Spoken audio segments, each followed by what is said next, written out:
Hello, আসসালামু আলাইকুম guys. আজকে আমি মার্কেটে আসছি, মানে আমার ভাইয়ের জন্য ঈদের শপিং। মানে ঈদের জামাগুলো তো কিনা হয়েই গেছে, খালি মানে বাসায় রাফ ইউজ করার জন্য। আর যাও দেখাচ্ছি। আসছিলাম হচ্ছে বেবি শপে, এখানে এরকম জামা আছে, অনেক কিউট কিউট জামা আছে, জুতা আছে, বেবিদের প্যাপু প্যাপু খেলনা, এখানে আমার মতো জামা আছে। আর মেয়েদেরও কিন্তু সুন্দর সুন্দর জামা আছে।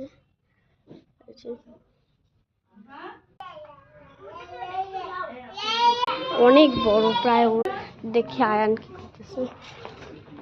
এগুলো তো ছোট কুমুর তো প্রবলেম না নাকি আয়নের জন্য।